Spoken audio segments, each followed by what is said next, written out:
good. What do you think, Barb? Ask her if you guys can stay. Happy to be here. Thank you, Father. And all set up because I had a mass here last night too. We had, since we started our retreats here, about 40,000 people. Wow. This is our 50th year. And last night, in spite of some tough sledding, we had about 45 people here, ages 60 to about 40, and they run our first retreats. Wonderful. And it was a very powerful sharing what's happened in their lives because of those weekends, since those weekends, and up to now. So we purchased this building, and you'll see pictures of the wall outside here, for $25,000 in 1978. And I went to 5 friends and I said, can I have $5,000? They said, sure. And I wanted to give them promissory notes, and they said, no, we don't need them. I said, what if I die? Then they said, well, you're dead. Good answer, you know. So within 2 years, we paid them back, and we, for those of you who don't have bad necks in the back up there, pardon me, I'm going froggy the moment here. The center house is the original. The one on the right is what we put together 6 months, within 6 months after we bought this. And the one on the left was taken from a Cessna 150, so I was leaning over the right wing, trying not to fly on the plane. Please come in, we got more seats here, and I don't have bad breath, okay? Oh, it's a confession, all right, okay. Is that like moral sins, left side, right side? But anyway, so we started with high school kids, and then college age, and then young adults, and then we had families here for family retreats for years before we fixed up the beautiful backyard there. And then the garden outside, if you haven't seen that, it's very beautiful in the summer. It's 100,000 pavers. If anyone wants to donate a paver for a loved one, either a memorial or could be a celebration of a wedding, whatever, let me know. And we've had everybody here from bricklayers, carpenters, teachers, Navy SEALs, FBI, state police, you name it. And memorial masses, like we have a memorial mass here tomorrow night. So all sorts of things.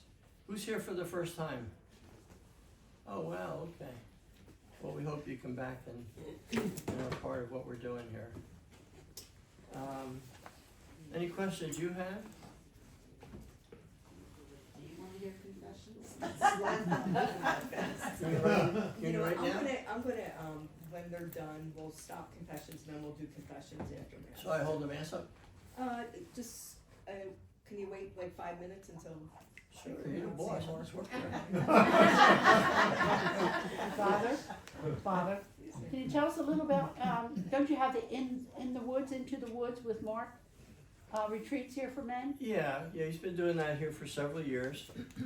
The King's Men. Yeah, Kingsman. And Bishop Joe Coffey in Philadelphia, who's also a bishop for the military ordinary, travels the planet, visiting our military. He's very involved in him. Priest here now. Father Jim's very involved in him. It's funny, you know. I remember a couple cases where I was told that women said they want their husbands to go on that retreat because it's a men's retreat. They're probably going to sit around all weekend and trash women, right? Well, actually, this one woman said, all right, go ahead. Well, then when he came back, she, I think, called Mark or somebody and said, that's not my husband. I mean, that's what he was like on our honeymoon, but it's not my husband. Because the spirituality of the retreat is so strong on the sacrament of marriage, but also on respecting women in terms of marriage, in terms of relationships and so forth. So it's really a solid Catholic experience. And I wouldn't go as far as to say it's gonna save a marriage, but I would say it's a big help to support a marriage that might be troubled. I saw a picture of the men carrying a cross over their shoulder. Is that back here they do that? They walk around the Yeah, stations or something? that was an old telephone pole in the woods, beat up. And they carved it down, led by one of the guys who is a well digger in Texas, and also has a son who's a priest down there. And they carved it up, and then as part of like a Good Friday type procession, they carried it there, and then from there they put it up. And then after that, they took it down for a procession, and after Stations of the Cross, put it up again. So it's pretty powerful. And I don't think they did it on purpose, but it's next to the cradle. So the cradle and the cross are within 15 feet of each other. Pretty powerful, huh? Yes. I remember the first 2 or 3 retreats we had. They were kids that we were talking about last night. They were kids who were coming to party. We got a couple joints with us. We'll get high in the woods, you know, that type of thing. Then the third retreat, this house wasn't yet, well, it was built, but it wasn't ours. The third retreat, our theme was the prodigal son. And I would suppose in our lives, all of us have at one time been the loving father, the jealous brother, or the young son, prodigal son. And this guy got into that, and he stood up, and like a big 6'3", looked like a football player, and he was sobbing, and he talked about his brother being murdered, and he retracted the vow he made to kill his brother's murderer. And I remember that as a really powerful turning point for me on these retreats. Since then, we've had, through the years, many women that have had abortions. I think one of my books is out there if you want to grab it for me. And thanks, Barb. And if anybody wants one of these, there's 2 prices, $10 and free. If you leave $10, it goes back into buying more, and if you don't, take it anyway. Okay? So you can pass it around, show it to people if you want. That's a book that came out of my experiences when we started post-abortion healing experiences, which led me between here and Australia and back many times. There were no books out there. And so at one of the talks I had in Washington, Mother Teresa was there, who I had worked with in Calcutta years before, and she said, "You got to write this up." So that's the book. When Mother Teresa tells you to write a book, you write a book. And I think it lays out the fact that between condemnation and condonement lies compassion and conviction. And our culture struggles with that. You had an abortion, you're an evil person. You had an abortion, that's no big deal. People have them every day.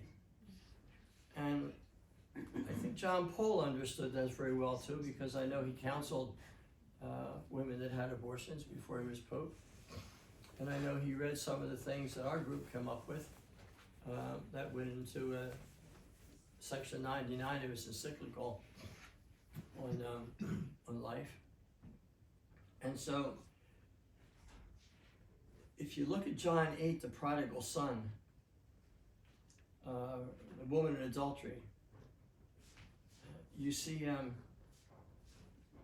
they're hoping to use Jesus to condemn this woman so they have an even further reason to crucify him. Hi, Father, how are you? Tell me who you are. Father Mike Flynn. Right, and you're coming from where? We just came from Marshall Lake, Okay, but what's your diocese? Oh, I'm the priest in the Eastern Catholic Church. I don't have a diocese. Okay. Welcome. Are you bragging or complaining?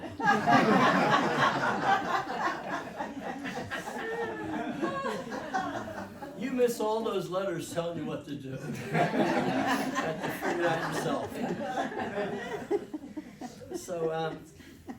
So a lot of what happened in this room was transposed into the church's ministry on a global level. Not because of any brilliance I have or the other priests that shared with me, but because it's one of those documents, Gospel of Life, that is rooted in a lot of beautiful understanding of our faith, but it did come out of a Thomas Aquinas, Augustine type mindset. It came out of the wombs of the women who educated the church as they were being healed, teaching us priests how to lead them in healing through the bread, the book, and the body, the sacraments, our faith, our beliefs, to be whole again in the church. Are you with me? Yes. So the place of the wound is really the place of the healing so often. And that's a very powerful thing for us priests to understand. And so Molly Kelly, who you know, and Dr. Wanda France, and it's a little vagabond group of about 6 or 7 of us that went from here to Australia and other places. And we always tried to have a woman with us or meet us who we knew had been tested in the best way, that if she shared her story, it wouldn't be a shock to her family or her kids or cause hurt. We wanted to make sure that it was appropriate and that she wasn't sharing it out of some kind of a guilt, but she was ready in her healing process to share it. And I'll never forget one of our conferences was out west with the former Archbishop of Philadelphia, right?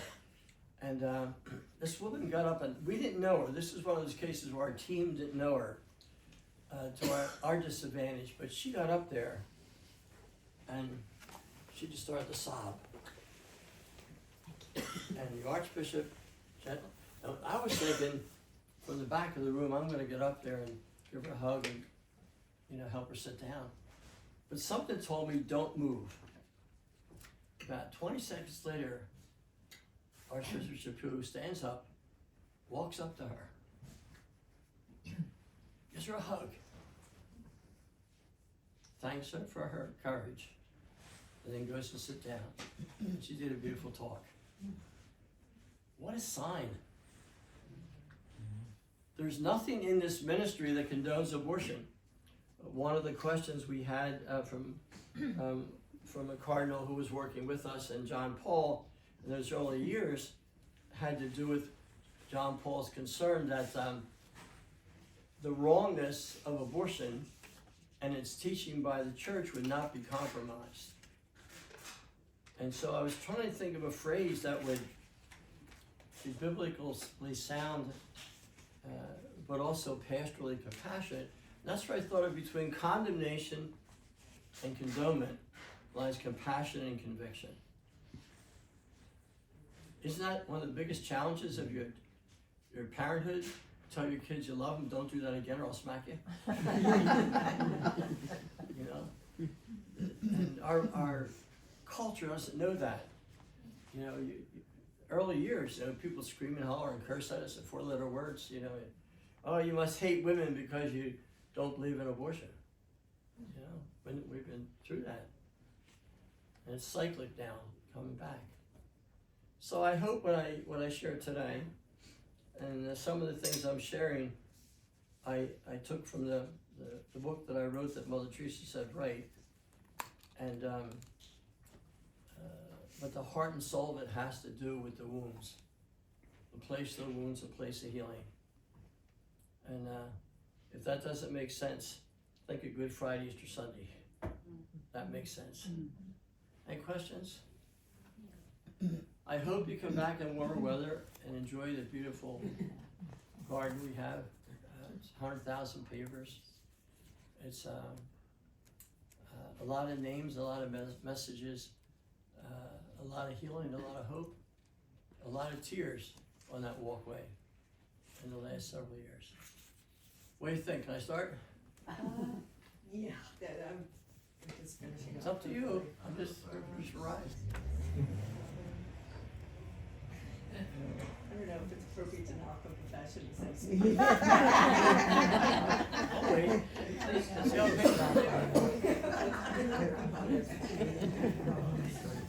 Yes. I just wanted to mention that Mark Hawk is the gentleman who was arrested in Philadelphia. I don't know if everybody knows that.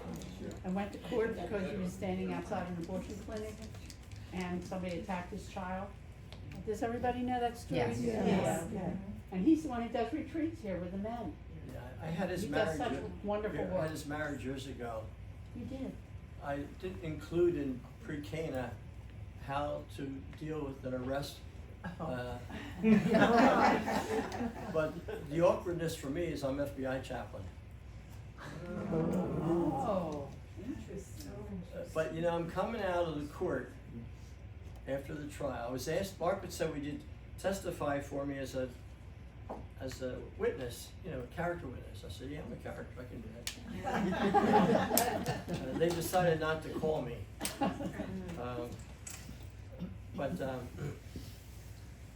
After the trial, everybody goes downstairs outside on 6th Street. The cameras are rolling. And the judge comes out. And I just wanted to thank him because he was so very fair. The guy who was up against Mark lied through his teeth about everything but his date of birth. And so the judge said to me, Father, where are you from? I said, I'm from New Jersey. He says, well, where do you work? You know, where are you signed? I said, well, about 60 feet down the hall from your office. He went, what? And I said, yeah, I'm an FBI chaplain. He started laughing. But you know, if I had been on the stand and they said, do you know Mark got a parking ticket when he was 18 years old? I didn't know that. They could run wild with that. Well, we thought you were a character witness and you know or something. So I didn't go on the stand. I was willing to, but I didn't have to. So yes. Mark Halp was the speaker at the Guadalupe dinner at St. Pius. And we had a dinner afterward, and he was a speaker. And John Williamson gave out awards to young people who were in high schools. They were doing pro-life work, and they gave an award out to Mark's son, Junior. His son is incredible. Yeah. You know, the whole family's been here. We've had some prayer experiences together. And that kid handled himself on the stand incredibly. Like a pro. Honest, sincere, to the point. Blew everybody away. Yeah, I hope somebody has that tape. That would be a great tape to show people that are trying to figure out what to say and start not with the facts of a trial, but the gifts of the Spirit. Martin mentioned about the attorney. The other side said, do you love your father? And he said, yes. And he said, would you do anything for your father? And he said, yes. He said, would you lie for your father? And he said, no. Well, yeah, they had it They set were up. just trying to get him worked on, you know? Yeah, it was quite an experience. Isn't he running for office, Mark? Yes, Yeah. he is. Yeah, he ran for Congress. We I think need he's the gonna do a people. lawsuit too. Yeah. Oh, really? Yes, yes. We good? We're good. All right. How are you? You wanna celebrate? Did you begin? No, I wasn't allowed to when you came out.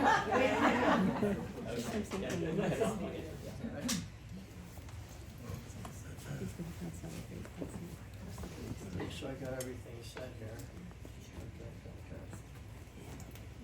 Okay. A lot of other groups have come and used our house in the last 50 years. From all sorts of backgrounds and places. And it's been interesting. One of the groups that comes is called Saving Grace from Camden. I'm also a police chaplain for Camden and State Police. And a woman named Isaiah started that group. Her husband years ago was gunned down in Camden, 30 bullets. And at first she was very bitter and angry and hostile, and understandably. Yeah. And her mother, a lot of wisdom,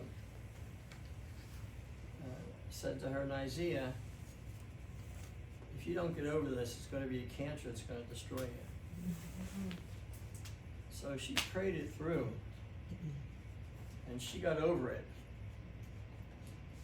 And when those two teenagers got out of jail for murdering her husband, she got them jobs. Oh my goodness. And that was one of the healing journeys. So they've been healed many times.